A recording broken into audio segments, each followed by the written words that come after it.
Hello दोस्तों। आज हम अपनी इस वीडियो में बात करने वाले हम ASP.NET MVC इंटरव्यू क्वेश्चंस की। अगर आप भी किसी इंटरव्यू की प्रिपरेशन कर रहे हैं या फिर ASP.NEट MVC इंटरव्यू की प्रिपरेशन कर रहे हैं या फिर आप इंटरव्यू देने जा रहे हैं तो आप इस वीडियो को ज़रूर आखिरी तक देखें, बिकॉज ये वीडियो आज आपके लिए बहुत हेल्पफुल होने वाली है। इस वीडियो में मैं हर एक टॉपिक कवर करने वाला हूँ MVC का। जो इंटरव्यू क्वेश्चंस जो पूछे जाते हैं जिन टॉपिक्स पे, उन टॉपिक्स को भी मैं इस वीडियो में कवर करूँगा। साथ ही साथ जो इम्पोर्टेंट क्वेश्चन है ASP.NEट MVC के इंटरव्यू पॉइंट ऑफ व्यू से, उनको भी मैं आज इस वीडियो में कवर करने वाला हूँ। तो ठीक है, आप इस वीडियो को लास्ट तक जरूर देखें।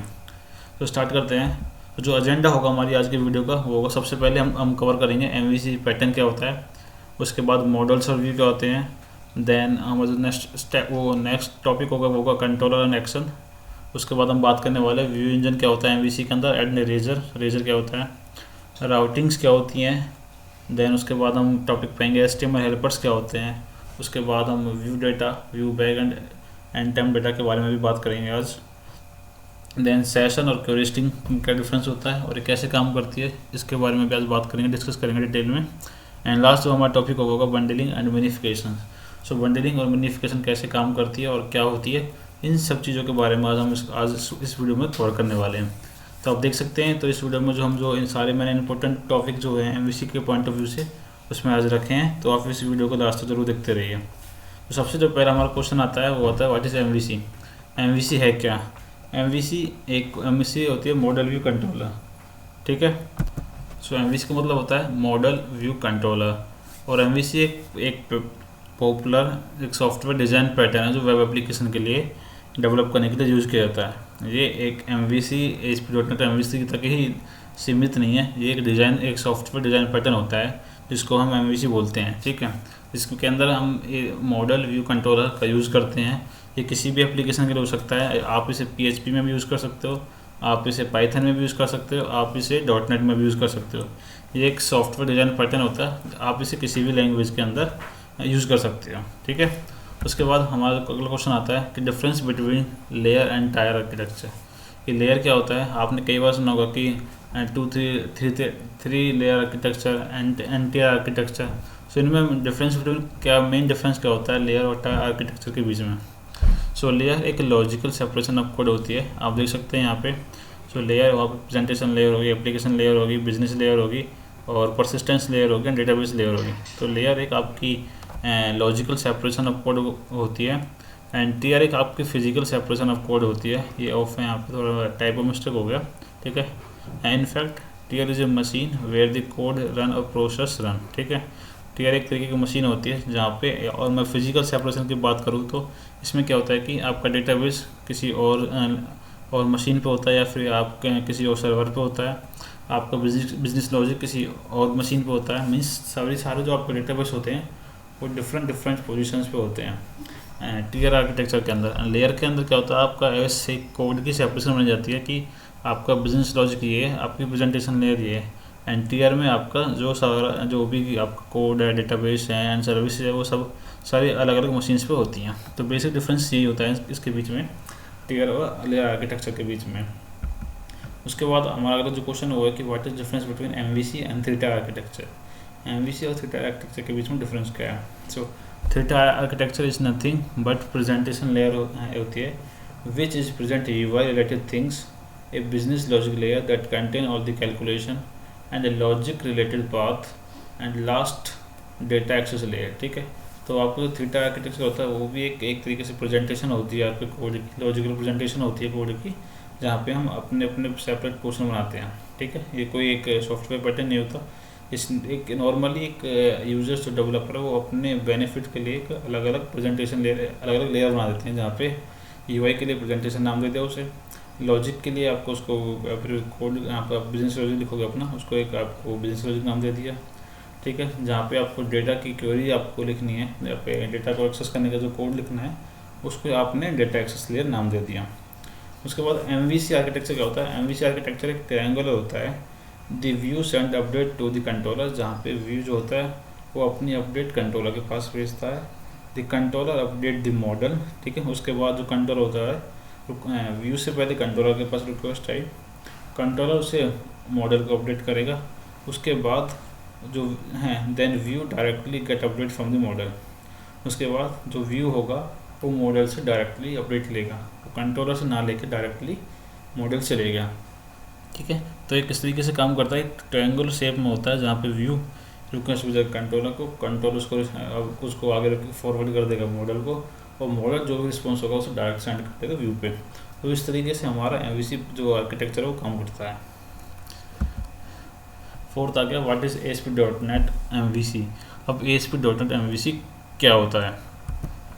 ASP.NET MVC एक वेब एप्लीकेशन फ्रेमवर्क होता है जिसको माइक्रोसॉफ्ट में भी बनाया है, जहाँ पे हम MVC आर्किटेक्चर पैटर्न को इम्प्लीमेंट करते हैं। ठीक है, एक ASP.NET MVC और MVC अलग है। ASP.NEट MVC एक माइक्रोसॉफ्ट का फ्रेमवर्क है जो वेब एप्लीकेशन बनाने के लिए यूज़ किया जाता है, जहाँ पे हम इम्प्लीमेंट करते हैं MVC आर्किटेक्चर को, और MVC एक सेपरेट आर्किटेक्चर है एंड ASP.NET MVC एक अलग चीज़ है। ठीक है, हालांकि ASP.NET MVC इंटरनली या फिर कह सकते हो आप MVC का यूज़ करता है, लेकिन वे आपस में अलग है। एक फ्रेमवर्क है माइक्रोसॉफ्ट का, वो एक सॉफ्टवेयर डिज़ाइन पैटर्न है MVC। ये लाइट वेट होता है, it is light weight highly testable presentation framework that is integrated with the existing ASP.NET feature such as master page authentication etcetera. ठीक है, जो ASP.NET MVC होता है वो लाइट वेट होता है, उसको आप टेस्ट कर सकते हो, मीन्स आपको यूनिट टेस्टिंग में वो सपोर्ट करता है। आप उसे किसी भी एग्जिस्टिंग फीचर जो होते हैं ASP.NET के उसके साथ इंटीग्रेट कर सकते हो, जैसे कि मास्टर पेज हो गया, ऑथेंटिकेशन हो गया, ऑथराइजेशन हो गया, आप उसे किसी के साथ भी इंटीग्रेट कर सकते हो। जैसे आप इसमें ब्लॉक डायग्राम देख सकते हो यहाँ पे कि जो यूज़र है वो इंटरेक्ट करेगा आपके व्यू पे, व्यू क्या करेगा, आपकी जो रिक्वेस्ट होगा, जो भी इन्फॉर्मेशन होगा उसके यहाँ कंट्रोलर के पास भेज देगा, कंट्रोलर उसके बाद आपको मॉडल को अपडेट करेगा, एंड जो मॉडल होगा वो डायरेक्ट आपके व्यू पे जो भी चेंजेस होंगे उसको वहाँ पे व्यू पे आपको ट्रांसफ़र कर देगा। ठीक है, इस तरीके से जो है काम करता है आपका MVC पैटर्न, और ASP.NET MVC सेम इसी पैटर्न को फॉलो करता है। इसके बाद आता है हमारे पास का डिफरेंस बिटवीन ASP.NET MVC और ASP.NET web forms. ASP.NET web forms और MVC के बीच में क्या डिफरेंस होते हैं? तो जो ASP.NET वेब फॉर्म्स होते हैं वो ट्रेडिशनल अप्रोच होते हैं, या फिर ट्रेडिशनल बोल सकते हैं उन्हें, वो इवेंट ड्राइव डेवलपमेंट मॉडल पे काम करते हैं। वहाँ पे हमारे पास इवेंट्स होते हैं जैसे on click event, page load event, on pre click event हो कह सकते हैं आप, या फिर पोस्ट इवेंट हो सकते हैं। इस तरीके से इवेंट हमारे वहाँ पे काम करते हैं, वो एक इवेंट अप्रोच हम वहाँ पे यूज़ करते हैं ASP.NET वेब फॉर्म्स के अंदर। ठीक है, और यहाँ पे ASP.NET MVC के क्या होता है, ASP.NEट MVC लाइट वेट होता है और वो MVC आर्किटेक्चर पैटर्न को फॉलो करता है डेवलपमेंट के लिए। ठीक है, ASP.NEट वेब फॉर्म्स सर्वर है, उनके पास सर्वर कंट्रोल्स होते हैं, ASP.NEट MVC के पास। ASP.NEट वेब फॉर्म्स के पास आपके पास सर्वर कंट्रोल्स होते हैं जो आप ड्रैग एंड ड्रॉप कर सकते हो, एंड ASP.NEट MVC के अंदर आपके HTML हेल्पर्स होते हैं। ठीक है, उसके बाद जो तीसरा डिफरेंस है वो ये है कि ASP.NEट वेब फॉर्म सपोर्ट करता है आपका व्यू स्टेट को स्टेट मैनेजमेंट के लिए क्लाइंट साइड पे। अगर हम MVC की बात करें तो MVC के पास जो व्यू स्टेट नहीं होता, वो व्यू स्टेट को सपोर्ट नहीं करता। फोर्थ जो हमारे पास डिफरेंस आता है कि ASP.NEट जो वेब फॉर्म जो होता है वो यूज़र कंट्रोल को यूज़ करता है कोड की रीयूजेबिलिटी के लिए, और आपको कोड रीयूज़ करना है तो उसके लिए ASP.NEट वेब फॉर्म्स यूज़र कंट्रोल्स का यूज़ करते हैं। अगर हम वहीं पे ASP.NEट MVC की बात में तो वह पार्शियल व्यू का यूज़ करते हैं कोड की रीयूजेबिलिटी के लिए। ठीक है, उसके बाद हमारे पास जो लास्ट जो पॉइंट आता है वो है कि ASP.NEट जो वेब फॉर्म्स है वो ओपन सोर्स नहीं होते हैं, जबकि हमारे पास जो ASP.NEट MVC है वो एक ओपन सोर्स है। तो जो मेन डिफरेंस यही है कि वो इवेंट अप्रोच को फॉलो करते हैं वेब फॉर्म्स के अंदर, MVC के अंदर हम MVC आर्किटेक्चर को फॉलो करते हैं। वहाँ पे सर्वर साइड कंट्रोल्स होते हैं, यहाँ पे आपके पास HTML हेल्पर होते हैं, वहाँ आप स्टेट मैनेजमेंट के लिए व्यू स्टेट का यूज़ करते हो, लेकिन MVC व्यू स्टेट को सपोर्ट नहीं करती है। वहाँ पे हम यूज़र कंट्रोल यूज़ करते हैं रीयूजेबिलिटी के लिए, यहाँ पे आप पार्शियल व्यू का यूज़ करते हैं। वेब फॉर्म्स आपके ओपन सोर्स नहीं होते, जबकि MVC आपकी एक ओपन सोर्स एप्लीकेशन है, एक ओपन सोर्स ASP.NEट MVC open source web framework है आपको माइक्रोसॉफ्ट का। ठीक है, देन जो सेवंथ क्वेश्चन हमारे पास होती है एडवांटेज क्या होती है हमारे पास इवेंट की, जो एडवांटेज क्या होती है हमारे पास ASP.NEट MVC का एडवांटेज क्या है, हम इसे क्यों यूज़ करते हैं ASP.NEट MVC को।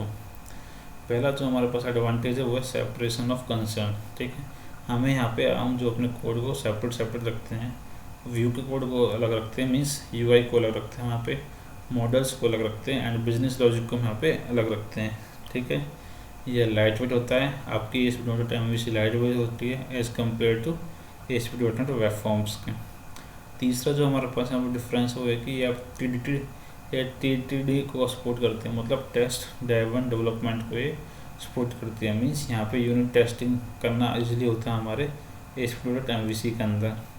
तीसरा ease of integration with other technologies, तो ये किसी भी टेक्नोलॉजी के साथ इसको इंटीग्रेट करना आसान होता है बिकॉज ये ओपन सोर्स है, ठीक है, तो इसलिए इसको इंटीग्रेट करना आसान होता है। तो हमारा जो मेन डिफरेंस है एडवांटेज MVC को यही है कि वो आपको सेपरेशन ऑफ कंसर्न्स को सपोर्ट करता है, लाइट वेट होता है, TDD अप्रोच को सपोर्ट करता है और वो किसी के साथ उसे इंटीग्रेट कर सकते हैं बिकॉज वो ओपन सोर्स है। तो नेक्स्ट क्वेश्चन था कि मॉडल क्या होता है। मॉडल एक डोमेन ऑब्जेक्ट होते हैं हमारे एप्लीकेशन के अंदर जो आपको यूज़ किए जाते हैं रियल वर्ल्ड एंटिटी ऑब्जेक्ट को रिप्रेजेंट करने के लिए, ठीक है। जैसे यहाँ पे हमने यहाँ पे एग्जांपल दिया हुआ है स्टूडेंट का, एक स्टूडेंट क्लास है, उसके अंदर जो है student ID property, student name property, age property है।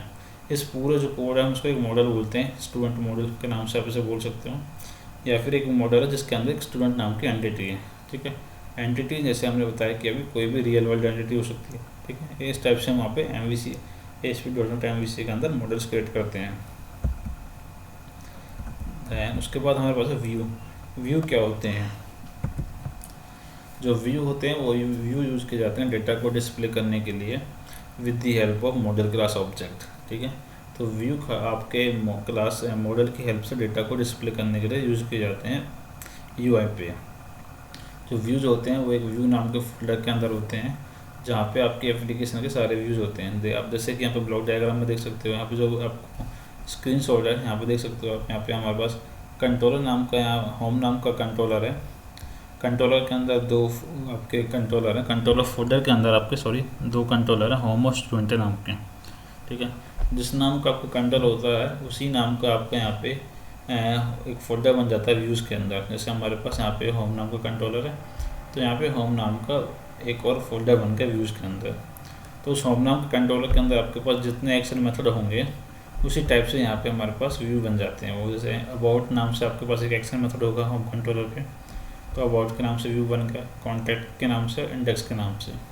उसी तरह यहाँ से हमारे पास स्टूडेंट नाम का कंट्रोलर है तो यहाँ पे स्टूडेंट नाम का एक फोल्डर बन गया, उसके अंदर एडिट और इंडेक्स नाम का एक और व्यू बन गया, ठीक है। तो व्यूज़ हमेशा व्यूज़ फोल्डर के अंदर होते हैं और मॉडल हमेशा मॉडल फोल्डर के अंदर होते हैं MVC के अंदर, ठीक है, ASP.NET MVC के अंदर। What are different type of views, ये बहुत इंपॉर्टेंट क्वेश्चन है आपका इंटरव्यू पॉइंट ऑफ व्यू से कि व्यूज़ के टाइप कौन कौन से होते हैं। व्यूज़ मेनली 4 टाइप के होते हैं। पहला standard views, second strongly type view, तीसरा पार्शियल व्यू एंड चौथा लेआउट व्यू, ठीक है। तो व्यू जो मेनली जो 4 टाइप के व्यू होते हैं वो यही होते हैं आपकी ASP.NET MVC के एप्लीकेशन के अंदर, स्ट्रॉन्गली टाइप, स्टैंडर्ड, पार्शियल और layout view. What are different type of partial view, partial view कितने टाइप के होते हैं। जो पार्शियल व्यू होते हैं आपको 2 टाइप के होते हैं, पहला स्टैटिक पार्शियल व्यू, दूसरा डायनेमिक पार्शियल व्यू, ठीक है। तो स्टैटिक पार्शियल व्यू जो होता है वो यूज किया जाता है रेंडर करने के लिए स्टैटिक डेटा को, ठीक। जैसे आप यहाँ पे देख सकते हैं हमने यहाँ पे एक सिंटेक्स रखा है @curly braces HTML.render parcel, then उसके आपके अंदर आपका पार्शियल व्यू का नेम, ठीक है। उसके जो फंक्शन होता है आपको रिटर्न करता है वर्ड टाइप का होता है जो कुछ भी रिटर्न नहीं करता। Display the output on your view page, ये सिंपल आपके जो आउटपुट होता है उसको डिस्प्ले करता है। उसके बाद सेकंड जो तरीका होता है आपका स्टैटिक पार्शियल व्यू डिस्प्ले करने का वो होता है HTML.parcel। फर्स्ट होता है HTML.render पार्सल, सेकंड होता है HTML.parcel। ये क्या करता है आपका MVC HTML स्ट्रिंग रिटर्न करता है। रेंडर पार्सल आपका कुछ रिटर्न नहीं करता, उसका रिटर्न टाइप वॉइड होता है, और HTML.parcel का जो टाइप होता है वो स्ट्रिंग टाइप का होता है। You can store it in a particular variable, आप उस स्ट्रिंग को किसी भी वेरिएबल के अंदर सेव कर सकते हो। जो डायनेमिक पार्शियल व्यू होते हैं वो यूज़ किए जाते हैं डायनेमिक डेटा को इम्प्लीमेंट करने के लिए। इसको जो इम्प्लीमेंट करने का तरीका होता है वो होता है HTML.render एक्शन, ठीक है। अब उसके अंदर आप पार्शियल व्यू का नेम पास कर दो, वो भी एक वाइड टाइप का होता है, और दूसरा होता है HTML.action जो आपको एक स्ट्रिंग रिटर्न करता है, HTML स्ट्रिंग रिटर्न करता है, तो ठीक है। इस टाइप से हमारे पास दो तरह के पार्शियल व्यू होते हैं, स्टैटिक और डायनेमिक। स्टैटिक आपका स्टैटिक डेटा को डिस्प्ले करता है और इम्प्लीमेंट करता है, एंड आपका डायनेमिक आपका डायनेमिक डेटा को व्यू करने के लिए या फिर रेंडर करने के लिए यूज़ किया जाता है, ठीक है। Then what is controller, controller क्या होता है, ठीक है। कंट्रोलर जो कंट्रोलर है, कंट्रोलर एक क्लास होती है जो यूज़ की जाती है प्रेजेंटेशन लेयर को डिफाइन करने के लिए। ये रिस्पॉन्स करता है आपका HTTP रिक्वेस्ट को with the help of actions, ठीक है, जो आपको रिस्पॉन्ड करेगा HTTP रिक्वेस्ट की हेल्प से। उसके बाद process the receive input from user, prepare the result and send back to the user. जब भी कोई यूज़र इस पर आपको व्यू पर हिट मारता है, जो जो रिक्वेस्ट होती है आपकी वो कंट्रोलर के पास जाती है। कंट्रोलर मीन्स एक तरीके से आपके इनपुट को रिसीव करता है, उसके बाद वो जो भी उसका आउटपुट होगा, जो भी सेंड करना होगा, वापस उसे सेंड करता है यूज़र को वापस व्यू पे, ठीक है। By default controllers are stored in controller folder. जो कंट्रोलर्स होते हैं वो आपके कंट्रोलर नाम के फोल्डर में स्टोर किए जाते हैं ASP.NET एप्लीकेशन के अंदर, जैसे कि आप यहाँ पे देख सकते हो इस पिक्चर में, ठीक है। तो एक यहाँ पे कंट्रोलर नाम का फोल्डर है, उसके अंदर 3 कंट्रोलर यहाँ पे, अकाउंट, होम और मैनेज। तो what is action methods and how they are different from regular method. Action method क्या होते हैं ASP.NET MVC के अंदर, और वे रेगुलर मेथड से कैसे डिफरेंट हैं। An action method is a method which respond to user activity और एक्शंस। एक्शन मेथड एक टाइप के मेथड होते हैं जो यूज़र की एक्टिविटी को रिस्पॉन्ड करते हैं। Any method in controller which has public access modifier act as an action method, ठीक है।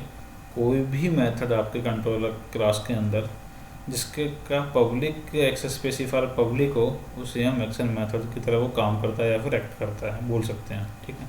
जैसे आप यहाँ पे देख सकते हैं कोड में HTTP पोस्ट, ठीक है, इसका एक्सेस स्पेसिफायर क्या है, पब्लिक। एक्शन रिजल्ट जिसका टाइप होगा एडिट नाम का मेथड होगा जो स्टूडेंट टाइप का आपका पैरामीटर इम्प्लीमेंट करा, तो ये एक तरीके से एक्शन मेथड होगा। नीचे यहाँ पे हमारे पास डिलीट मेथड है जो एक ID पैरामीटर एक्सेप्ट करता है, और इसका टाइप क्या होगा, एक्सेस स्पेसिफाई टाइप इसका पब्लिक है। एंड देन दूसरी तरफ हमारे पास एक नॉन एक्शन मेथड है जहाँ पे उसका जो टाइप है स्ट्रिंग है एंड एक्सेस स्पेसिफाई भी पब्लिक है, बट ये डेकोरेट होता है नॉन एक्शन एट्रीब्यूट से, आप बोल सकते हो उसे, ठीक है। इसको नॉन एक्शन वर्ब से यहाँ पे डेकोरेट किया है, जबकि आपका एक्शन मेथड जो होते हैं उसको आपको HTTP वर्ब से डेकोरेट करते हैं, HTTP post, get, delete, put, patch. But आपके जो नॉन रेगुलर मेथड होते हैं उनको आप नॉन एक्शन मेथड टैग से आप उसे डेकोरेट करते हो MVC एप्लीकेशन के अंदर, ठीक है। तो बेसिक डिफरेंस ये होगा कि जो भी मेथड आपका कंट्रोलर क्लास के अंदर HTTP वर्ब से डेकोरेट है वो आपका एज एक्शन मेथड काम करेगा, एंड जो आपका नॉन एक्शन डेकोरेटर से नॉन एक्शन वर्ब से डेकोरेट है वो आपको एक रेगुलर मेथड की तरह काम करता है। उसके बाद आता है हमारे पास क्वेश्चन कि what is different type of action result.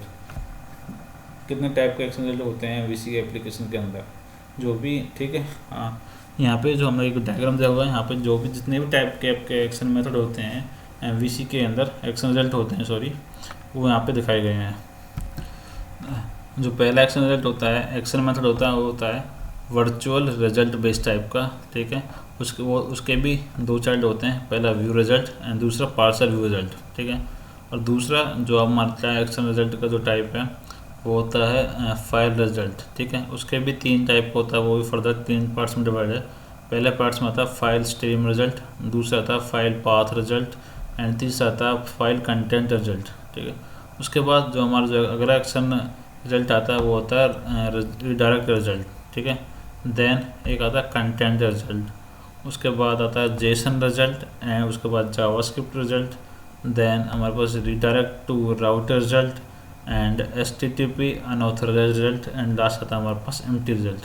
तो बेसिकली जो हमारे पास जो भी एक्शन रिजल्ट होते हैं वो हमारे पास होते हैं यहाँ पे 9 टाइप्स के, या फिर हम बोल सकते हैं मेनली 9 टाइप्स के होते हैं। एंड फर्दर आपका जो व्यू रिजल्ट बेस है वो आपके 2 पार्ट्स में डिवाइड है, एंड फाइल रिजल्ट जो एक्शन रिजल्ट है आपका वो वहाँ पे 3 पार्ट्स के अंदर डिवाइड है further.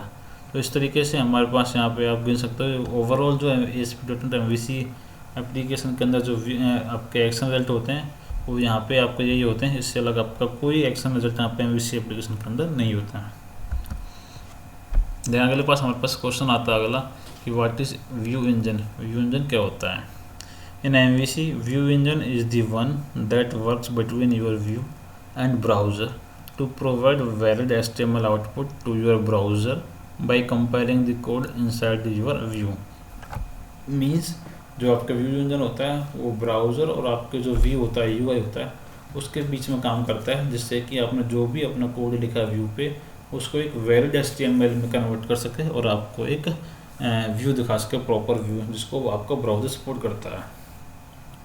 Secondly, currently most developers prefer to use Razor View Engine as it provide very convenient way of programming. Means कि बहुत से डेवलपर जो होते हैं आपको व्यू या फिर मोस्टली डेवलपर जो होते हैं या फिर आजकल जो डेवलपर होते हैं आपके रेजर व्यू इंजन को सपोर्ट करते हैं क्योंकि वो एक आपको बहुत ही अच्छा होता है, मतलब कन्वीनियंट वे प्रोवाइड करवाता है आपका काम करने में. मीन्स आपको बहुत सारी फंक्शनलिटी आपको प्रोवाइड करवाता है. All of this view engine may not support MVC. Means सारे जो व्यू इंजन होते हैं वो आपके MVC एप्लीकेशन को सपोर्ट भी नहीं करते हैं .NET के अंदर. जो मोस्टली यूज जो आजकल जो यूज़ हो रहे हैं व्यू इंजन वो होते हैं, पहला होता है हमारे पास ASPX व्यू इंजन, सेकंड हमारा होता है रेजर, फिर एक और हमारे पास व्यू इंजन होता है उसका नाम है spark, and fourth one NHML हो गया, एंड लास्ट हो गया Django. ठीक है, तो और भी हैं हमारे पास व्यू इंजन, लेकिन जो मेनली हम .NET में यूज़ करते हैं वो यूज़ करते हैं हम ASP.NET MVC एप्लीकेशन के अंदर जो यूज़ करते हैं वो हम यूज़ करते हैं यहाँ पे रेजर व्यू इंजन. ठीक है, एंड देन हमारे पास अगला क्वेश्चन है व्हाट इज रेजर. रेजर क्या होता है. रेजर एक मार्कअप सिंटैक्स होता है जो डायनामिक वेब पेजेस बनाने के लिए यूज़ किया जाता है. पहली बार जो रेजर है वो ASP.NET MVC 3 के अंदर वर्जन 3 के अंदर इंट्रोड्यूस किया गया था, लॉन्च किया गया था, and embedded with .NET language C# and VB.NET. इसको जो है हम C# और VB.NET के अंदर इसको हम इम्प्लीमेंट कर सकते हैं या फिर इंटीग्रेट कर सकते हैं. उसके बाद syntax are very easy as compare to web forms. इसका जो सिंटेक्स होता है रेजर का वो काफ़ी ईजी होता है जैसे हम वेब फॉर्म से होता है. सिंटेक्स हमारा उस टाइप से होता है कि हम जो है स्टार्ट करते हैं वो @ सिंबल से, कीवर्ड से. उसके बाद अगर आपको फॉर ईच चलाना तो लूप, देन यहाँ पे आपका फॉर ईच लूप हो गया. उसके बाद करली ब्रेसेस, देन हमारे यहाँ पे अपने यहाँ पे HTML लिख दिया. ठीक है, HTML टैग्स आ गए, उसके अंदर आपको वैल्यू गेट करनी है तो उसके बाद दोबारा @ मीन्स बेसिकली आपको जो रेजर होता है सिंटेक्स उसका @ से स्टार्ट होता है. And what is difference between razor and web forms. Razor और वेब फॉर्म्स के बीच में डिफरेंस क्या होता है. ठीक है, तो follow is simple and clean syntax. जो रेजर होता है वो सिंपल और क्लीन सिंटैक्स को फॉलो कर सकता है. जैसे कि आप देख सकते हो कि @HTML.XML लिंक एंड उसके बाद आपका नेम, जो भी आपका कंट्रोलर का नेम होगा, एंड उसके बाद एक्शन का नेम. मीन्स बेसिकली आपका सिंपल है, जो भी रेजर है आपका @ से आपने स्टार्ट किया एंड देन उसके बाद इसका एकदम से कोड है जो क्लीन है. वहीं अगर मैं वेब फॉर्म्स की बात करूँ तो वेब फॉर्म जो होता है वो XML बेस्ड सिंटेक्स फॉलो करता है, जहाँ पे आपको जो है एक XML की तरह उसको आप लिखते हो. उसका सिंटेक्स होता है जहाँ पे आप यहाँ पे ओपन टेक्स्ट शुरू किया, देन उसके बाद आपने %, उसके बाद HTML एक्शन लिंक, देन आपने स्टेप्स. मीन्स जो रेजर वो आपका सिंपल और क्लीन सिंटेक्स होता है और वेब फॉर्म्स का आपका XML सिंटेक्स होता है. उसके बाद razor supports only .CS HTML और .VB HTML एक्सटेंशन. जो आपकी जो रेजर के अंदर जो एक्सटेंशन होगी आपकी वो .CS HTML होगी अगर आप C# के साथ यूज़ कर रहे हो. अगर आप VB.NET के साथ यूज़ करें तो आपकी वहाँ पे जो एक्सटेंशन होगी वो .VB HTML होगी. वहीं पे वेब फॉर्म्स के अंदर उसकी जो एक्सटेंशन होती है वेब फॉर्म्स की वो होती है .ASPX फॉर व्यूज़ के लिए. व्यू के लिए मीन्स UI पोर्शन के लिए आपकी .ASPX होगी और .ASCX एक्सटेंशन होगी आपकी पार्सल व्यू के लिए. अगर आप वेब फॉर्म्स के अंदर पार्सल व्यू बना रहे तो उसके लिए मीन्स पार्सल व्यू जो क्या होते हैं वेब फॉर्म्स के अंदर आपके यूज़र कंट्रोलर्स होते हैं, तो इसलिए उसकी एक्सटेंशन होगी .ASCX. ठीक है, then razor engine prevent XSS attacks. आपको जो क्रॉस साइट स्क्रिप्टिंग अटैक्स होते हैं उनको प्रिवेंट करता है आपका रेजर इंजन, जबकि आपको वेब फॉर्म्स होता है उसको प्रिवेंट नहीं करता. आपका XSS अटैक्स को आपको प्रिवेंट नहीं करता, जो कि मेजर एडवांटेज है आपका रेजर यूज़ करने का. उसके बाद it does not support design mode in visual studio. आपका जो रेजर है वो डिज़ाइन मोड को सपोर्ट नहीं करता. मीन्स आपका ड्रैग एंड ड्रॉप नहीं होते रेजर में. अगर मैं वेब फॉर्म्स की बात करूं तो वेब फॉर्म्स जो होते हैं आपके डिज़ाइन मोड को सपोर्ट करते हैं विजुअल स्टूडियो के अंदर. उसके बाद it support means test driven development को सपोर्ट करता है आपका रेजर, जबकि वेब फॉर्म्स आपके TDD को अप्रोच नहीं करता, मीन्स सपोर्ट नहीं करता आपको। ये जो बेसिक डिफरेंस है वो यही है आपका यहाँ पे रेजर व्यू फॉर्म्स के अंदर। उसके बाद हाउ राउटिंग वर्क्स, राउटिंग कैसे काम करती है। राउटिंग्स में क्या होता है, जब भी आपको URL हिट मारते हो तो आपकी इनकमिंग रिक्वेस्ट आएगी, उस रिक्वेस्ट को यहाँ पे पार्स URL किया जाएगा, मीन्स उस URL को आपको पार्स किया जाएगा, एक तरीके से कन्वर्ट किया जाएगा एक फॉर्म में। व्यू राउट इंजन एक काम करता है आपका, यहाँ पे पहले इनकमिंग रिक्वेस्ट को लेता है, उसको पास करेगा, उसके बाद जो भी URL होगा आपका उसको राउट टेबल में सर्च मारेगा कि भाई वो राउट टेबल में URL है या नहीं है, ठीक है। अगर वो राउट टेबल में URL आपको नहीं मिलता है तो आपको यहाँ पे एक एरर थ्रो कर देगा HTTP 404, मीन्स आपका जो URL है वो इनवैलिड है, ठीक है। अगर आपका URL यहाँ पे मिल जाता है तो जो यहाँ पे जो राउटिंग इंजन है वो आपको रिक्वेस्ट को प्रोसेस करेगा और आपको जिस URL को आपको हिट मारी है आपको उसका जो है रिजल्ट आपको शो कर देगा, एक तरीके से आपको उस पेज पे वो रिडायरेक्ट कर देगा। तो इस तरीके से आपकी जो राउटिंग है वो काम करती है। यहाँ पे पहले रिक्वेस्ट आई, उसको पार्स किया, देन उसके बाद उसको राउट टेबल के अंदर सर्च किया कि भाई ये इस राउटिंग के नाम का हमारे पास कोई URL है, अगर है तो आपको उसका आउटपुट दे दिया, अदरवाइज आपको वो एरर थ्रो कर देगा। उसके बाद what are different types of routing, routings की कितने टाइप की होती है या फिर राउटिंग कितने प्रकार की होती है। जो राउटिंग्स होती है मेनली दो टाइप की होती है, फर्स्ट कन्वेंशनल बेस्ड राउटिंग और सेकंड एट्रीब्यूट बेस्ड राउटिंग, ठीक है। यहाँ पे दो टाइप की हमारे पास राउटिंग होती है। हाउ टू डिफाइन है एट्रीब्यूट राउटिंग, एट्रीब्यूट राउटिंग को हम कैसे डिफाइन करते हैं। एट्रीब्यूट जो राउटिंग होते हैं उसको डिफाइन करते हैं, आपका कोई भी यहाँ पे एक्शन मेथड हो गया, एक्शन मेथड के ऊपर आपने यहाँ पे राउट नाम का एक राउट नाम से उसे डेकोरेट किया, उसके बाद आपको यहाँ पे कर्ली ब्रेसेस के अंदर जो भी आप उस एक्शन नाम रखना चाहें आप उसे यहाँ पे अपना फॉर्मेट यहाँ पे डिफाइन कर सकते हैं नेम के साथ, ठीक है।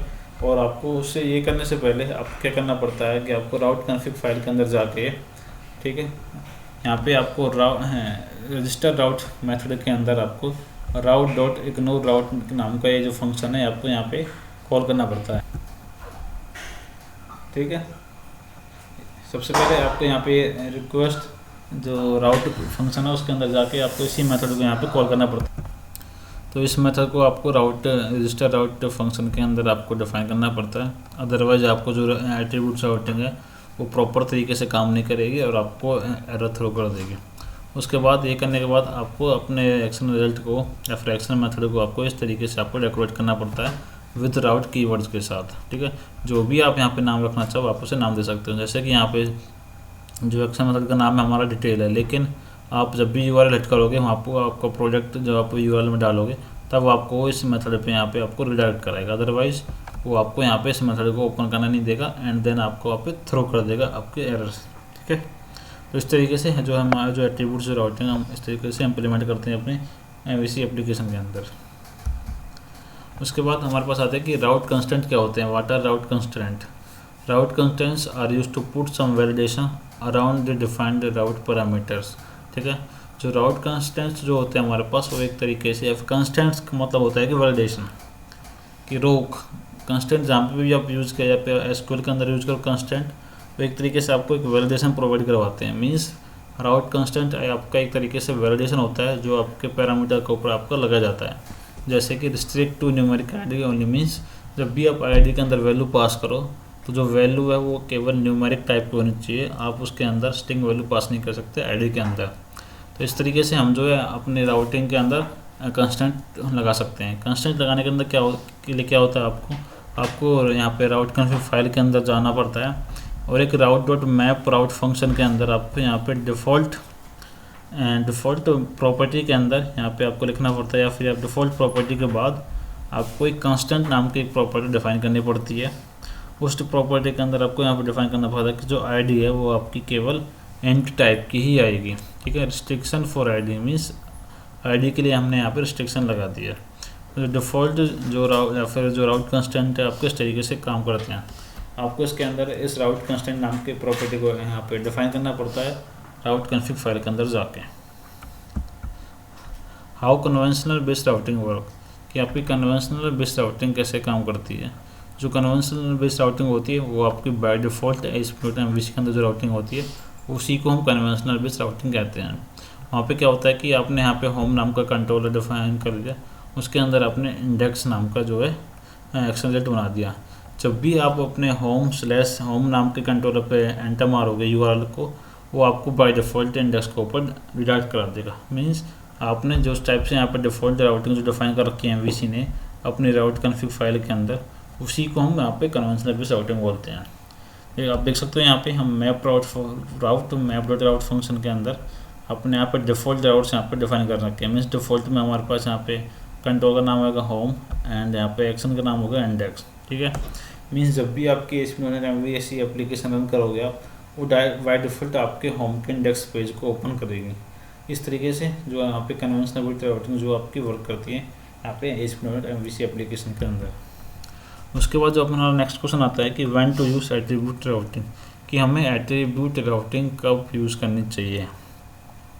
Attribute routing is helpful to have more control over the URL generation pattern, especially to support certain URL pattern that are commonly in RESTful APIs। इसका कहने का मतलब है कि जो एट्रीब्यूट राउटिंग है हमारे जब इम्पोर्टेंट होते हैं जब आप एक ही तरीके से सारे जो URL डिफाइन करते हैं। सपोज करो आपको एक API बना रहे हो, तो API में आपको रखना URL का name means ABCD website/home, ABCD website/home detail. Means आपको जब एक ही तरीके से या फिर सिंटैक्स आपको फॉलो करने होते हैं, यहाँ पे आपको URL का पैटर्न एक ही टाइप को रखना होते हैं, उस केस में हम अपनी एट्रीब्यूट राउटिंग जो है यूज़ करते हैं। Attribute routing is more flexible solution than conventional based routing. जो एट्रीब्यूट राउटिंग है वो बहुत फ्लेक्सिबल होती है आपकी कन्वेंशनल बेस्ड राउटिंग के कंपेरिजन में। जैसे कि हम कह सकते हैं, जैसे कि सपोज करो आपका जो एक्शन रिजल्ट का नाम है आपका डिटेल, जैसे हमने भी प्रीवियस स्लाइड में देखा, लेकिन आपको डिटेल को ना दिखा के यूज़र से टाइप करवाना आपको प्रोडक्ट। मीन्स जब भी यूज़र अपने URL में प्रोडक्ट हिट करे वो आपको डिटेल नाम के एक्शन रिजल्ट पर हिट मारे। एक तरीके से जो आप जो अपने अकॉर्डिंग जो नाम दे सकते हो आप एट्रीब्यूट राउटिंग के अंदर, जो भी आपको अपने एक्शन मेथड को नाम देना है या फिर नाम को एक तरीके से रीनेम करना है या फिर नाम कुछ और है, आप उस यूज़र से कुछ और एंटर करा लो। एक तरीके से सिक्योरिटी पॉइंट ऑफ व्यू से भी ये बहुत फ्लेक्सिबल होती है आपकी attribute based routing. For example, जैसे कि यहाँ पे एग्जाम्पल होगा, resources often contain child resources like clients have orders, movies have actors, books have author and so on. इस तरीके से जो रिसोर्सेज होंगे आपके पास, मान लो आप बुक्स की कोई एक एप्लीकेशन बना रहे हैं, बुक्स के अंदर आपको ऑथर्स भी होंगे, उसके राइटर्स भी होंगे, आप पब्लिशर भी होंगे। तो इन केसेस के अंदर आपके जो एट्रीब्यूट राउटिंग है वो बहुत हेल्पफुल होती है। यहाँ पे आप सिंटैक्स से देख सकते हो, यहाँ पे सबसे पहले राउट, यहाँ पे कीवर्ड, उसके अंदर यूज़र, स्लैश उसकी आईडी क्या है, स्लैश उसका नेम क्या है। तब आप अपने मीन्स आप अपने तरीके से एक तरीके से कस्टम जो URL डिफाइन करते हो एट्रीब्यूट राउटिंग की हेल्प से। अगला जो हमारे पास क्वेश्चन है वो कि how routing is different from URL rewriting, कि आपकी जो राउटिंग है वो URL रीराइटिंग से कैसे डिफरेंट है। URL rewriting map new URL to the old URL, means आपका जो नया URL है उसको ओल्ड URL के साथ मैप करती है। आपकी यहाँ पे URL रीराइटिंग के अंदर क्या करते हैं, हम नए URL को अपने पुराने URL के साथ यहाँ पे मैप करते हैं। जैसे कि हमारे यहाँ पे जो ओरिजिनल URL है वो है www.domain.com/item.aspx?id=18। ये हमारा जो ओरिजिनल URL होता है। लेकिन URL रीराइटिंग के अंदर हम क्या करते हैं, www.domain.com/item/1, मीन्स हमने एक तरीके से पुराने नए URL को ओल्ड URL के साथ मैप कर दिया। Routing map a URL to a route, ठीक है, and route is logically map to a physical file with the help of controller and action. Routing के अंदर क्या होता है कि हमारा जो URL है वो एक लॉजिकली मैप होते हैं फिजिकल फाइल में कंट्रोलर और एक्शन की हेल्प से। Routing never rewrite your old URL to new one but it map to the original route, means routing जो होती है आपके कभी भी आपके URL को रीराइट नहीं करेगी न्यू URL के साथ, बट ये आपके जो है ओरिजिनल राउट से मैप करेगी।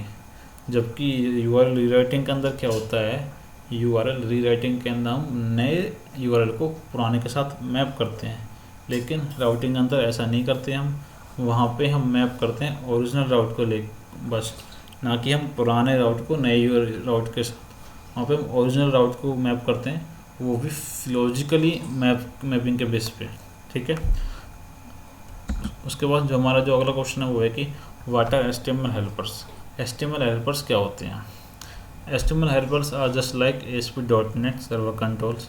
जैसे ASP.NET में सर्वर कंट्रोल्स होते हैं, उसी के टाइप के हमारे पास ASP.NET MVC के अंदर हमारे पास HTML हेल्पर्स होते हैं। Extension method of HTML helper class. ये जो एक्सटेंशन मेथड होते हैं हेल्पर क्लास के, जो HTML हेल्पर होते हैं वो एक तरीके से एक्सटेंशन मेथड होते हैं HTML हेल्पर क्लास के। रिटर्न करते हैं ये HTML markup to create form controls, ठीक है। फॉर्म कंट्रोल बनाने के लिए ये हमारे पास इसका जो रिटर्न करते हैं HTML markup. Also you can create your own HTML helper. आप अपने भी HTML हेल्पर खुद क्रिएट कर सकते हो MVC एप्लीकेशन के अंदर, ठीक है। यहाँ पे जो है हमारे पास HTML हेल्पर का एग्जाम्पल है, जहाँ पे हम डिफाइन करते हैं टेक्स्ट बॉक्स, ठीक है, @HTML.textbox4 m, यहाँ पे m = m.student name। ये हमारे पास लैम्डा एक्सप्रेशन होता है C# के अंदर, उसको हम यहाँ पे अपने MVC एप्लीकेशन के अंदर यूज़ कर रहे हैं HTML हेल्पर्स के अंदर। जो ये हमारे पास HTML हेल्पर होता है, इसको जो हम जो मतलब कन्वर्ट होता है ये हमारे पास HTML के अंदर with the help of parsing engine या फिर ट्रेजर इंजन की हेल्प से। तो इसकी जो HTML जो फॉर्म होगी, इसका जो रिस्पॉन्स होगा ब्राउज़र के अंदर, इसका जो रिजल्ट होगा उस टाइप से होगा। इनपुट जिसकी आईडी क्या होगी, स्टूडेंट नेम, मीन्स जो यहाँ पे स्टूडेंट है वो इसके यहाँ पे स्टूडेंट आईडी बन जाएगा, यहाँ पे स्टूडेंट नेम बन जाएगा। नेम भी इसका स्टूडेंट नेम होगा। इसका टाइप यहाँ पे टेक्स्ट हो जाएगा, बिकॉज यहाँ पे हम लिख रहे हैं टेक्स्ट बॉक्स, मीन्स टाइप होगा टेक्स्ट, एंड वैल्यू यहाँ पे इसकी ब्लैंक रहेगी। तो जो आउटपुट होगा इसका इस HTML हेल्पर का, वो हमारे पास HTML में इस फॉर्म में होगा। आईडी भी क्रिएट होती है, नेम भी क्रिएट होता है, उसका टाइप भी क्रिएट होता है। तो जो हम कह सकते हैं जो HTML हेल्पर होते हैं वो बेसिकली एक नॉर्मल या फिर नॉर्मल कंट्रोल होते हैं। आप अपने खुद के HTML हेल्पर भी क्रिएट कर सकते हो। ये कुछ नहीं होता है, एक तरीके होता है आपका, जब इसका जो मेनली जो उसका आउटपुट आता है ब्राउज़र में, और आपको नॉर्मल एक HTML की तरह होता है, ठीक है। What are different type of HTML helpers. HTML helpers कितने टाइप्स के होते हैं? First built in HTML helpers, and जो पहला होता है built in HTML helpers, and दूसरा होता है कस्टम HTML हेल्पर्स। जो बिल्ट इन HTML हेल्पर्स होते हैं वो बेसिकली 3 टाइप के होते हैं, 3 कैटेगरीज में डिवाइड है। पहला स्टैंडर्ड HTML हेल्पर्स। जो स्टैंडर्ड HTML हेल्पर्स होता है उसको हम इस टाइप से रखते हैं @HTML.textbox = student name, and strongly type HTML helper उसको हम लिखते हैं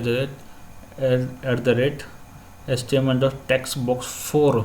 वहाँ पे हमने यूज़ किया स्टैंडर्ड में text box, and strongly type में हमने यूज़ किया textbox4। यहाँ पे हमने 4 ऐड कर दिया है इस पर suffix.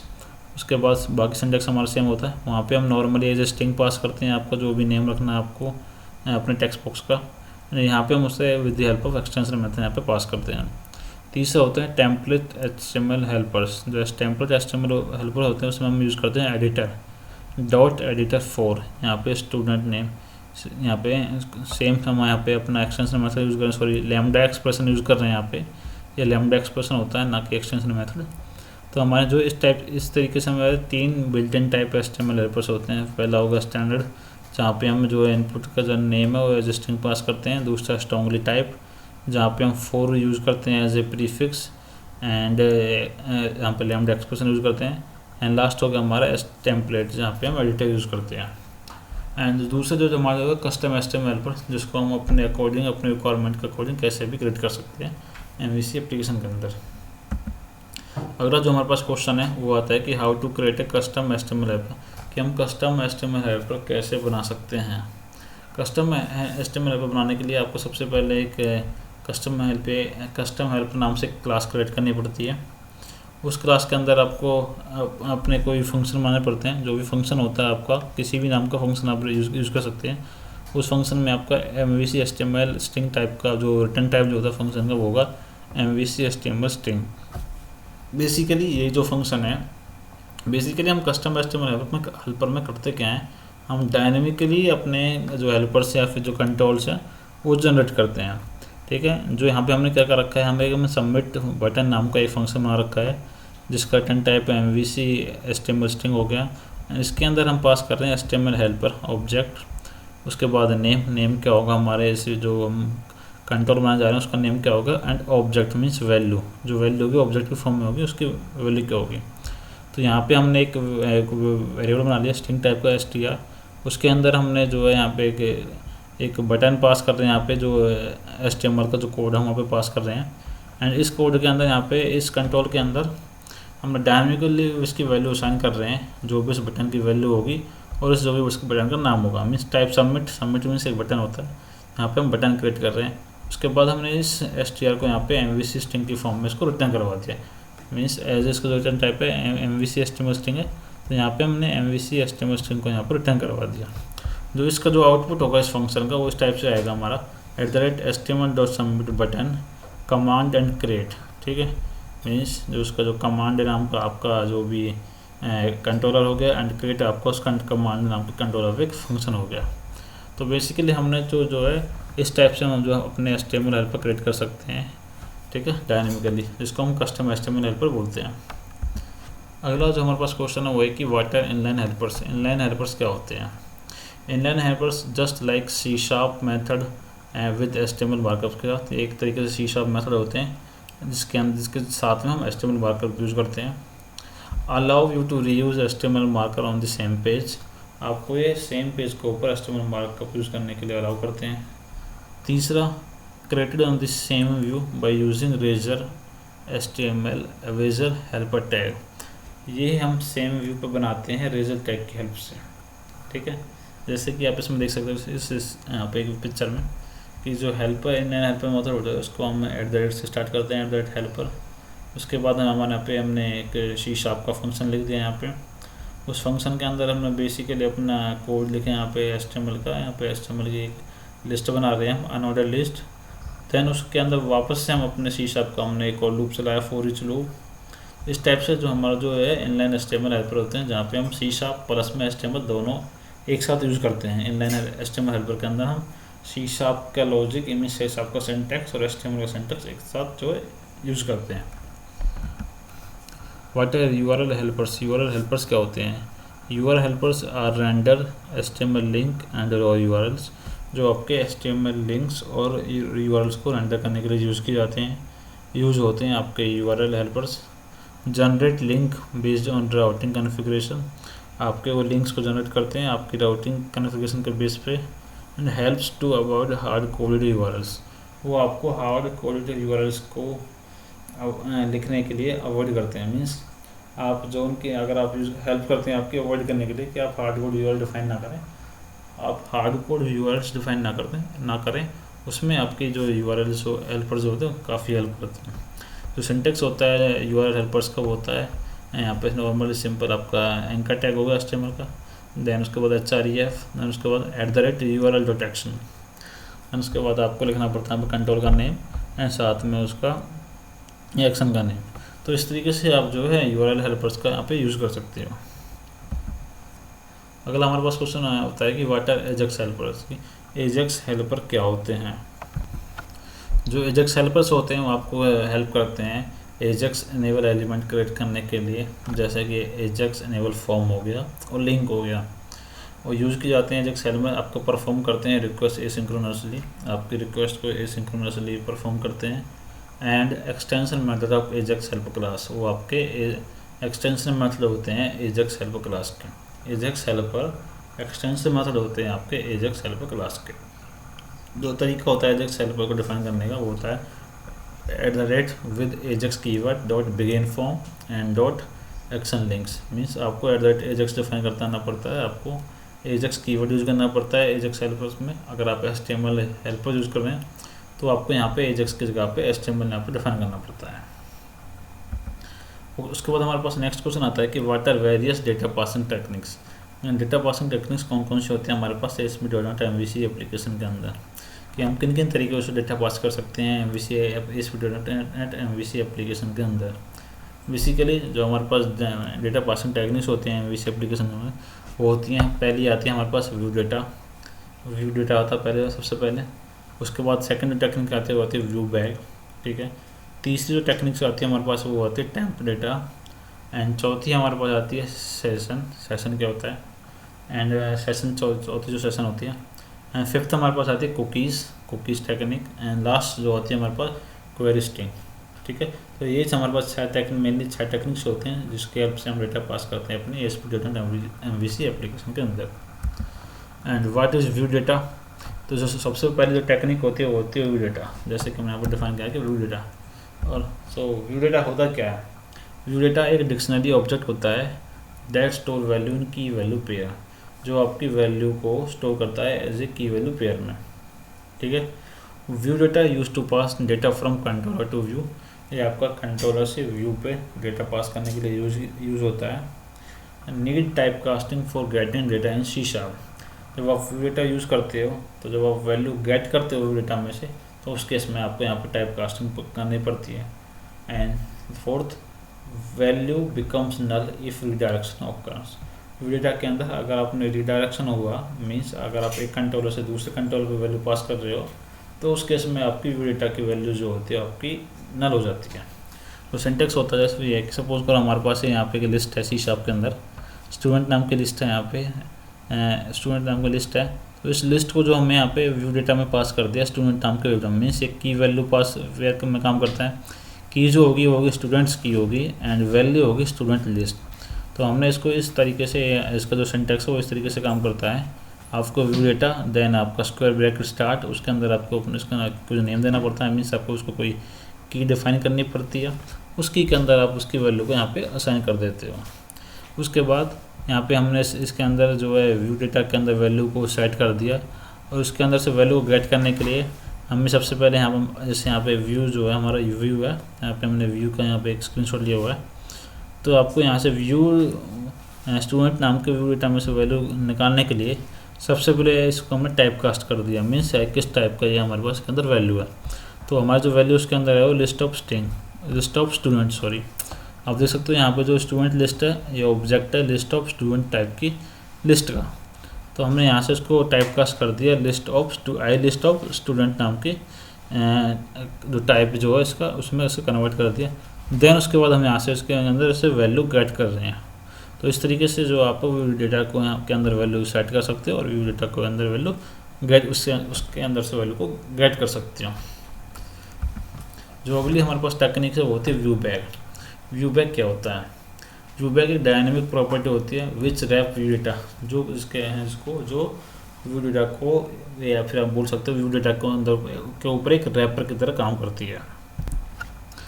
View bag only transfer data from controller to view, not vice versa. जो व्यू बैग होती है वो व्यू डेटा की तरह ही डेटा ट्रांसफ़र करने के लिए यूज़ होती है। वो केवल डेटा ट्रांसफ़र कर सकती है कंट्रोलर से व्यू पे, ना कि व्यू से कंट्रोलर पे। आई मीन जैसे आपका व्यू डेटा काम करता है वैसे ही आपका व्यू बैग भी काम करता है। व्यू डेटा भी आपका कंट्रोलर से व्यू पर डेटा भेजता है, और व्यू बैग भी आपको कंट्रोलर से व्यू पर डेटा भेजता है, लेकिन दोनों ही व्यू से कंट्रोलर पर डेटा को गेट नहीं कर सकते, नहीं भेज सकते। तीसरा, value become nulls if redirection occur, means जब भी आप कंट्रोलर से व्यू पर डेटा तो भेज सकते हो, लेकिन व्यू से वापस कंट्रोलर पर डेटा आएगा तो उस केस में व्यू बैग और व्यू डेटा दोनों की वैल्यू नल हो जाती है। View bag does not require type casting while retrieving value from it, means view bag के अंदर आपको टाइप कास्टिंग नहीं करनी पड़ती जब आप उसके अंदर से वैल्यू को गेट करते हो। वहाँ पे आपको व्यू डेटा के अंदर जब वैल्यू गेट करने के लिए सबसे पहले उसको आपको टाइप कास्टिंग करनी पड़ती है। This can throw a run time exception if the value method is used on, if the wrong method is use on the value. जो व्यू डेटा होता है आपको जो एक्सेप्शन थ्रो कर देता है, अगर आपने कोई गलत वैल्यू यहाँ पे गलत मेथड आपने डिफाइन कर दिया व्यू बैग के अंदर, तो उस केस में आपको एक्सेप्शन थ्रो कर सकता है। जो सिंटेक्स होता है डेटा स्टोर करने का व्यू बैग में, वो होता है view bag dot example, means एक प्रॉपर्टी है इसलिए हम यहाँ पे डॉट यूज़ कर रहे हैं। इसके अंदर व्यू बैग डॉट एम्प्लॉई, उसके अंदर हमने एम्प्लॉई नाम की जो वैल्यूज़ है यहाँ पे लिस्ट है उसके अंदर यहाँ पे सेट कर दी है। तो ये व्यू डेटा जो व्यू बैग जो होता है वो डायनेमिक प्रॉपर्टी, इसलिए जो इनका सिंटेक्स है उसको हम इस तरीके से डिफाइन करते हैं। यहाँ पे हमने इसकी एम्प्लॉई की जो वैल्यू यहाँ पे असाइन कर दी। एंड दूसरा जो हम यहाँ पे जो वैल्यू जो गेट करते हैं व्यू डेटा में से, तो हमें यहाँ पे टाइप कास्टिंग जो नहीं करनी पड़ती। मीन जैसे आप देख सकते हैं यहाँ पे type casting is not required, तो आप डायरेक्टली यहाँ से वैल्यू को गेट भी कर सकते हो जैसे आपने सेट करी। डायरेक्टली इस यहाँ पे वैल्यू को आप गेट भी कर सकते हो। तो इस तरीके से जो आपका व्यू डेटा वो है व्यू बैग जो है काम करता है। अगला जो हमारे पास जो डेटा पासिंग टेक्निक्स है वो होता है टेम्प डेटा। टेम्प डेटा क्या होता है? टेम्प डेटा एक डिक्शनरी ऑब्जेक्ट होता है डेट स्टोर वैल्यू इन की वैल्यू पेयर, जो कि जो वैल्यू को की वैल्यू पेयर में स्टोर करता है। Use to pass data from controller from current request to subsequent request. ठीक है, जो आपको डेटा पास करने के लिए यूज किया जाता है करंट रिक्वेस्ट से और सब्सिक्वेंट रिक्वेस्ट के बीच में। ठीक है, need type casting for getting data in session. इसके अंदर भी आपको टाइप कास्टिंग करनी पड़ती है जब आप इसके अंदर से वैल्यू को गेट करते हो। Fourth, internally use session for storing values. ये इंटरनली सेशन का यूज करता है वैल्यू को स्टोर करने के लिए टेम्प डेटा। तो बेसिकली टेम्प डेटा भी आपका व्यू डेटा की तरह की वैल्यू फॉर्म में डेटा स्टोर करता है, लेकिन हमें यहाँ पे साथ ही साथ जैसे आपको व्यू डेटा के अंदर टाइप कास्टिंग करनी पड़ती है डेटा को गेट करने के लिए, उसी तरह आपको टेम्प डेटा के अंदर भी टाइप कास्टिंग करनी पड़ती है डेटा को गेट करने के लिए। बट जब आप डेटा पास करते हो कंट्रोलर से व्यू पे और वाइस मीन्स व्यू से कंट्रोलर मीन्स रिडायरेक्शनल, कंट्रोलर से व्यू पे किया, व्यू से वापस कंट्रोलर पर किया, उस केस में आपका व्यू बैग और व्यू डेटा नल हो जाता है। लेकिन टेम्प डेटा उस केस में आपका नल नहीं होता, बिकॉज ये इंटरनली सेशन को यूज़ करता है डेटा की वैल्यू को स्टोर करने के लिए। तो ठीक है, जो बेसिक डिफरेंस आपका यही है कि टेम्प डेटा आपका controller to view, view to controller के केस में नल नहीं होता, व्यू बैग और आपका व्यू डेटा उस केस में नल हो जाता है। Temp data we can persist data by using keep and peek method. Means हम दो जो मेथड होते हैं टेम्प डेटा के अंदर, कीप एंड पीक, उसकी हेल्प से डेटा को परसिस्ट करता है। टेम्प डेटा मीन्स वैल्यू को रोक के रखता है, फिर स्टोर करके रखता है, नल नहीं होने देता। सबसे पहले जो सिंटेक्स होता है कि टेम्प डेटा हमने यहाँ पे क्रिएट किया, टेम्प डेटा डिक्लेयर किया वैल्यू नाम के, उसके अंदर हमने कुछ वैल्यू को यहाँ पे स्टोर कर दिया। ठीक है, सेकंड केस में क्या कर रहा है कि हम यहाँ पे क्या कर रहे हैं, यहाँ पे टेम्प डेटा के अंदर से यहाँ पे वैल्यू को यहाँ पे गेट कर लिया। जैसे ही आप टेम्प डेटा से वैल्यू को गेट कर लोगे हैं, उसके बाद तीसरी बार आपने मीन्स दोबारा एक तरीके से आप दोबारा कह सकते हो, यहाँ पे थर्ड टाइम मीन्स आप यहाँ पे देख रहे हो second request read value and it is mark for deletion. Means जैसे ही आपने टेम्प डेटा के अंदर से वैल्यू को गेट कर लिया, उसके बाद जो टेम्प डेटा की वैल्यू नल हो जाती है, मीन्स टेम्प डेटा की वैल्यू जो डिलीट हो जाती है, एक तरीके से डिलीट हो जाती है। वैल्यू गेट करने के बाद अब वापस से दोबारा वैल्यू गेट करोगे उससे, तो उस केस में जो टेम्प डेटा की वैल्यू ब्लैंक हो जाती है। ठीक है, जैसे आप यहाँ पे देख सकते हैं third request value is not there as it was deleted at the end of the second request. Means जैसे आपने यहाँ से वैल्यू गेट करी, उसके तुरंत बाद टेम्प डेटा की वैल्यू जो है डिलीट हो जाती है। ठीक है, अब इसको कैसे स्टोर करना है, मीन्स आप जैसे कि आप थर्ड रिक्वेस्ट में, फोर्थ रिक्वेस्ट में, हर किसी रिक्वेस्ट में आप अगर वैल्यू को यूज़ करना है अगर आपको, तो उस केस में क्या करते हैं कि उस केस के लिए क्या करते हैं, हम यहाँ पे पीक नाम का यहाँ पे मेथड यूज़ करते हैं। मीन्स जब आपने टेम्प डेटा के अंदर से वैल्यू को गेट किया, वहाँ पे आप पीक नाम का जो फंक्शन डिक्लेयर करते हो। तो पीक नाम का फंक्शन क्या करता है कि वो वैल्यू को डिलीट होने नहीं देता। जैसे क्या देखा कि peak value so it is not delete eight the end of the request, कि जैसे ही आपने टेम्प डेटा के अंदर से वैल्यू को लिया, तो पीक मेथड उस वैल्यू को डिलीट होने नहीं देता। अगर आप पीक मेथड का यूज़ नहीं करोगे तो वैल्यू डिलीट हो जाएगी, बट आपने यहाँ पे पीक मेथड का यूज़ किया तो जो वैल्यू वहाँ पे नल नहीं होगी, मीन्स ब्लैंक नहीं होगी। Third request read value and mark it for deletion. और थर्ड रिक्वेस्ट में आपने यहाँ पे वैल्यू को रीड किया, उसके बाद जो वैल्यू है वो डिलीट हो जाएगी। मीन्स अगर यहाँ हमने, उसका मतलब क्या हुआ कि आपने जो यहाँ पे जो की पीक मेथड का यूज़ नहीं किया, उसके बाद आपकी वैल्यू जो डिलीट हो जाएगी। जैसे ही आप पीक मेथड का यूज़ करते तो वैल्यू आपके टेम्प डेटा के अंदर बनी रहेगी, मीन्स स्टोर रहेगी, डिलीट नहीं होगी। अदरवाइज अगर आपने यूज़ नहीं किया पीक मेथड का, आपने वैल्यू को गेट कर लिया, तो उसके बाद टेम्प डेटा की वैल्यू डिलीट हो जाएगी। ठीक है, एक और केस क्या होता है कि आपने यहाँ पे वैल्यू को गेट कर लिया टेम्प डेटा में से, मीन्स उसकी वैल्यू यहाँ पे आपने डिलीट के लिए छोड़ दी, बट आपने डिसाइड किया कि इसकी वैल्यू को हमें रखना है। आपने गेट कर लिया, उसके बाद नेक्स्ट लाइन में आपने सोचा कि हमें इसकी वैल्यू को रखना है। तो उसके लिए आपने क्या किया कि यहाँ पे temp data dot keep keep नाम के फंक्शन को आपने यूज़ किया।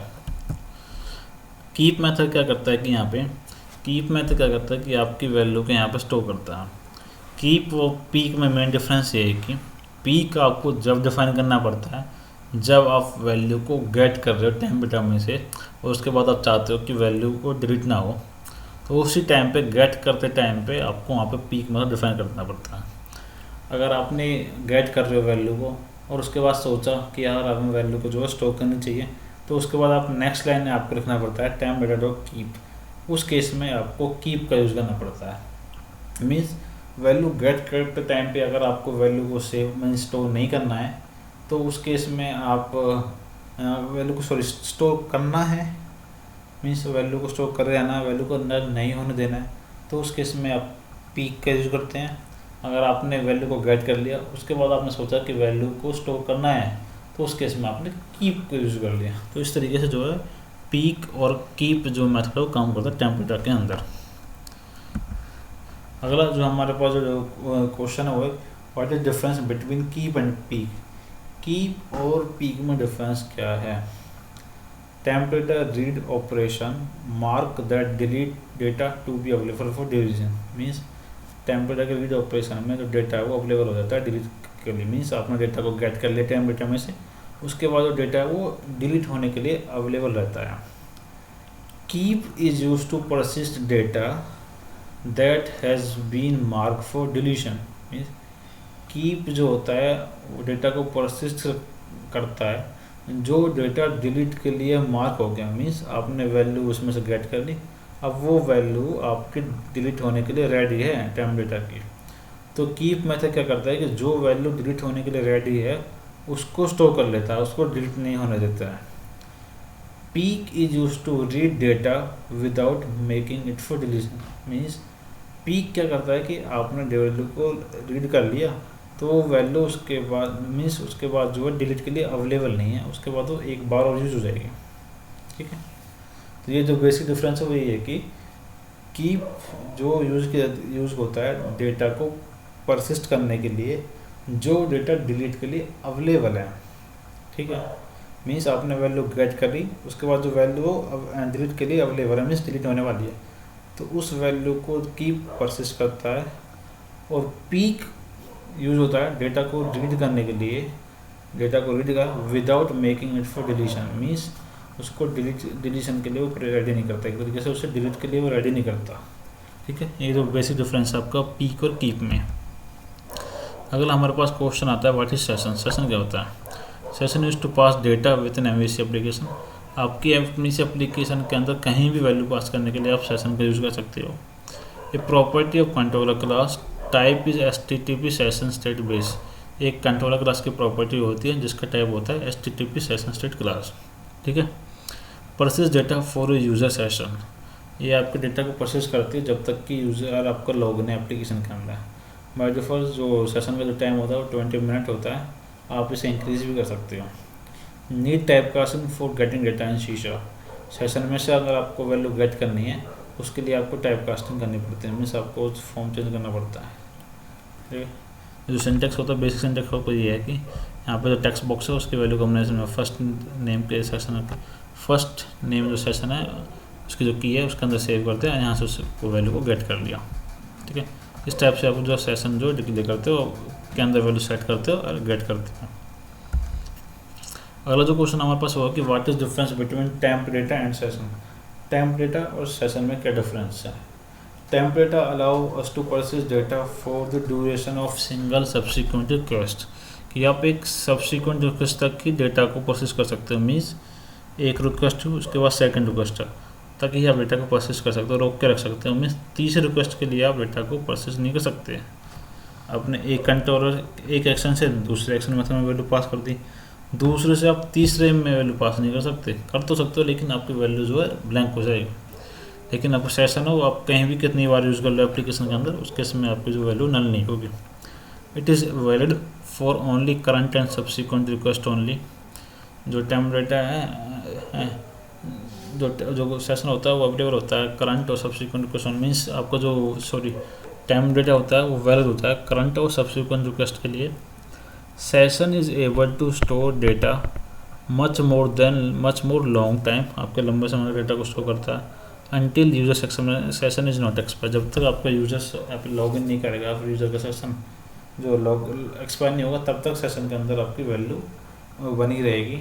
It valid for all request, वो सभी रिक्वेस्ट के लिए वैलिड रहती है सेशन की वैल्यू, जबकि टेम्प डेटा की वैल्यू करंट रिक्वेस्ट और सब्सिक्वेंट रिक्वेस्ट तक रहती है, मीन्स करंट में, और जो उसके बाद जो होती है सब्सिक्वेंट उसके तक आपकी बनी रहती है आपकी टेम्प डेटा की वैल्यू, लेकिन सेशन की वैल्यू आपकी सभी रिक्वेस्ट तक वैलिड रहती है। अगला जो हमारे पास क्वेश्चन है, what is query string. Query string क्या होती है कि query string is the portion of a URL, एक यूआरएल का पार्ट होता है आपका, where data is pass to web application, जहाँ पे हम वेब एप्लीकेशन के अंदर डेटा पास करते हैं। Don't recommended to pass sensitive information, जो क्वेरी स्ट्रिंग है वो हमें सेंसिटिव इंफॉर्मेशन के केस में हमें यूज़ नहीं करनी चाहिए। जैसे ये आपको कोई पासवर्ड पास कर रहे हो एक पेज से दूसरे पेज पे, या फिर कोई की वैल्यू में जैसे सीक्रेट की होती हैं वो पास कर रहे हैं, या फिर कोई टोकन वैल्यू पास कर रहे हैं, तो उस केस में हमें स्ट्रिंग जो है क्वेरी स्ट्रिंग जो यूज़ नहीं करनी चाहिए। हैज़ यूआरएल लेंथ लिमिटेड, जो लेंथ होती है यूआरएल की वो लिमिट होती है, उसकी कोई फिक्स साइज होता है क्वेरी स्ट्रिंग के केस में। व्हाट इज़ कुकीज़, कुकीज़ क्या होती हैं।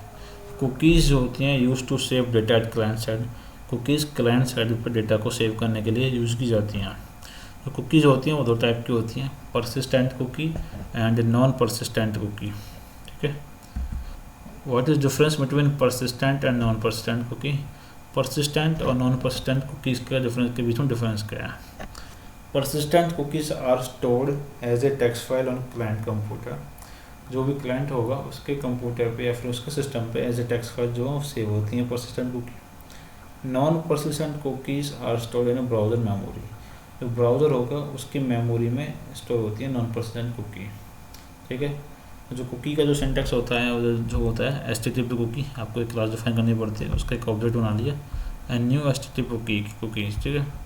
इस कुकी के अंदर हमने डेमो कुकी नाम की वैल्यू पास कर दी कंट्रोलर पे ही, कंस्ट्रक्टर पे ही।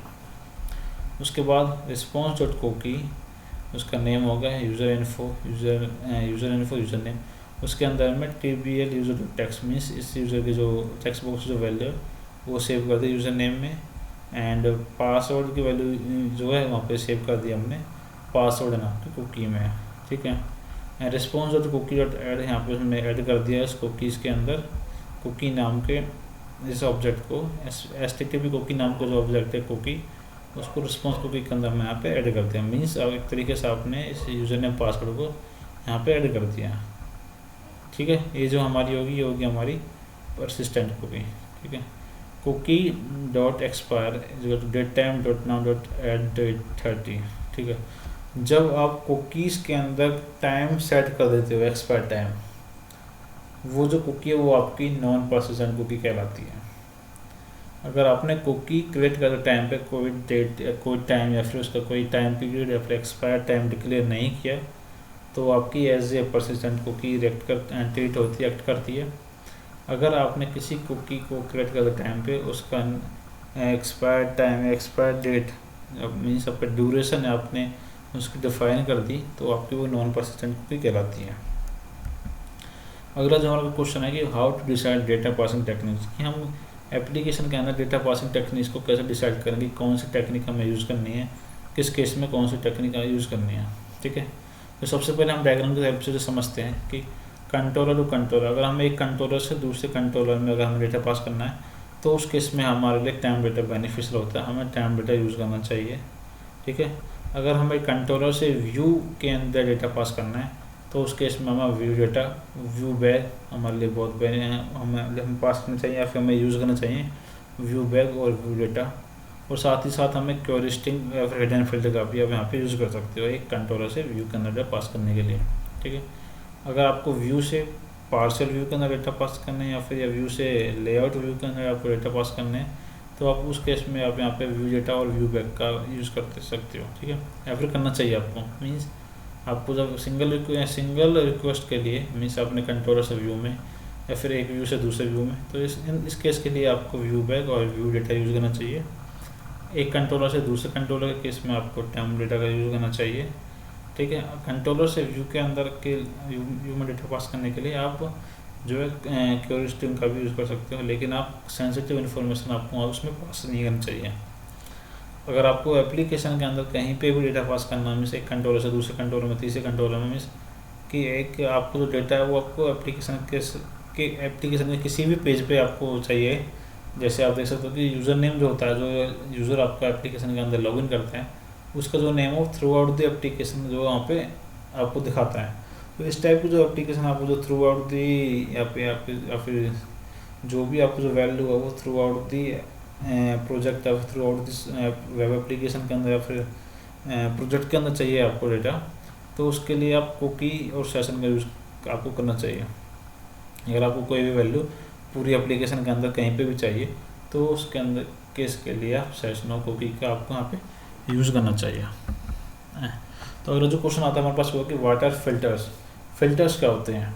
जो फिल्टर्स होते हैं एमवीसी के अंदर फिल्टर्स क्या होते हैं, ये बहुत इंपॉर्टेंट क्वेश्चन है जो आपको हर बार हर जो इंटरव्यूअर है वो आपको ये क्वेश्चन जरूर पूछेगा कि फिल्टर्स क्या होते हैं। MVC filter are use to execute custom logic before और after executing action method, because means जो एमवीसी के अंदर जो फिल्टर होते हैं वो आपको कस्टम लॉजिक डिफाइन करने के लिए यूज़ किए जाते हैं। मीन्स आपको किसी एक्शन से पहले कोई वैलिडेशन लगाना है या फिर चेक करना है कि अगर यूज़र की एज 18 से ज़्यादा है तो वो इस फॉर्म को देख सकता है या फिर इस एप्लीकेशन को एक्सेस कर सकता है। मीन्स कोई भी आपको अपने कस्टम लॉजिक इम्प्लीमेंट करने हो एक्शन से पहले या फिर एक्शन से बाद, उस केस में आप फिल्टर्स का यूज़ करते हैं एमवीसी के अंदर। Filter can be apply globally in filter config class at control level और एन एक्शन मेथड लेवल। ठीक है, फिल्टर्स को जो आप globally throughout the application जो है आप अप्लाई कर सकते हो फिल्टर कॉन्फिग क्लास की हेल्प से। आप इसे कंट्रोल लेवल पे भी डिफाइन कर सकते हो। मीन्स इस कंट्रोलर को वही एक्सेस करते हैं जिनका यूज़र नेम जो है एडमिन हो, ठीक है, जिनका रोल एडमिन हो, सॉरी, और इस कंट्रोलर को वो यूज़ कर सकते हो जिनका जो रोल है वो कस्टमर हो। तो आप कंट्रोलर लेवल पर डिफाइन कर सकते हो फिल्टर्स को। एक्शन लेवल पर डिफाइन कर सकते हो एक्शन मेथड लेवल पे। इस मेथड को केवल एडमिन एक्सेस कर सकता है, इस मेथड को केवल कस्टमर एक्सेस कर सकता है और इस मेथड को केवल मैनेजर एक्सेस कर सकता है। तो इस केस के लिए भी आप जो है उसको एक्शन मेथड लेवल पे डिफाइन कर सकते हो। Custom filter class can be created by implementing filter attribute class and corresponding interface. ठीक है, जब आप कस्टम फिल्टर डिफाइन क्रिएट करते हो तो उस केस में आपको फिल्टर एट्रीब्यूट क्लास और इंटरफेसेस को आपको इम्प्लीमेंट करना पड़ेगा। जो बेसिक सिंटेक्स होता है आपको फिल्टर को डिफाइन करने का वो होता है कोई भी एक्शन रिजल्ट का नाम, एक्शन मेथड का नाम, इंडेक्स एंड उसके ऊपर आपको हैंडल एरर, जैसे जो है हैंडल एरर को हैंडल करने के लिए हमने यहाँ पे एक फिल्टर डिफाइन किया आपको कस्टम फिल्टर। तो आपको किसी भी मेथड को स्क्वायर ब्रैकेट के अंदर आपको उसको डेकोरेट करना पड़ता है जिस भी टाइप का अपने कस्टम मेथड बनाए या फिर आपने जो भी एमवीसी का डिफ़ॉल्ट जो आप एक्शन मेथड यहाँ पे जो फिल्टर यहाँ पे यूज़ करना चाहते हो। तो इस तरीके से जो आप है वहाँ पे फिल्टर का आप यहाँ पे डिफाइन कर सकते हो। इसके बाद जो नेक्स्ट क्वेश्चन हमारे पास आता है कि mention the order of the filter that get executed if multiple filters are implemented. Means अगर हमने मल्टीपल टाइप के फिल्टर्स लगाए हुए हैं अपने कंट्रोलर में या फिर अपनी एप्लीकेशन के अंदर या फिर अपने कंट्रोलर लेवल्स पे, तो कौन सा जो फिल्टर है वो पहले एग्जीक्यूट होगा, कौन सा बाद में होगा, मीन्स उनका ऑर्डर ऑफ एग्जीक्यूशन क्या होगा। तो जो सबसे पहले हमारा जो फिल्टर एग्जीक्यूट होता है वो होता है ऑथराइजेशन फिल्टर। मीन्स कोई अगर आपके पास ऑथराइजेशन फिल्टर लगा है तो सबसे पहले ऑथराइजेशन फिल्टर आपका एग्जीक्यूट होगा। उसके बाद आपका एक्शन फिल्टर एग्जीक्यूट होता है, ठीक है। तीसरा आपका रिस्पॉन्स फिल्टर एग्जीक्यूट होता है एंड लास्ट और चौथा आपका जो है एक्सेप्शन फिल्टर आपका एग्जीक्यूट होता है। तो आपको जो एग्जीक्यूशन है फिल्टर्स का वो इस तरीके से आपका यहाँ पे काम करता है। तो गाइस ठीक है, इस वीडियो में इतना ही। अगर आपको ये वीडियो पसंद आई है तो वीडियो को ज़रूर लाइक करें, सब्सक्राइब करें चैनल को और वीडियो को ज़्यादा से ज़्यादा शेयर करें अपने फ्रेंड्स के साथ। जो भी आपका जो फ्रेंड्स हैं आपके इंटरव्यू की तैयारी कर रहे हैं या फिर अपने .NET के अंदर जो भी काम कर रहे हैं उनके साथ आप इस वीडियो को शेयर कर सकते हैं। अगर आपके कोई भी सजेशन है, आप कोई कुछ भी हमें राय देना चाहते हैं या फिर कोई भी किसी भी टॉपिक पे हमसे आप वीडियो क्रिएट करवाना चाहते हैं तो आप उसको हमें कमेंट सेक्शन में लिख के बता सकते हैं। तो इस वीडियो को लास्ट तक देखने के लिए आपका बहुत बहुत धन्यवाद। Thank you.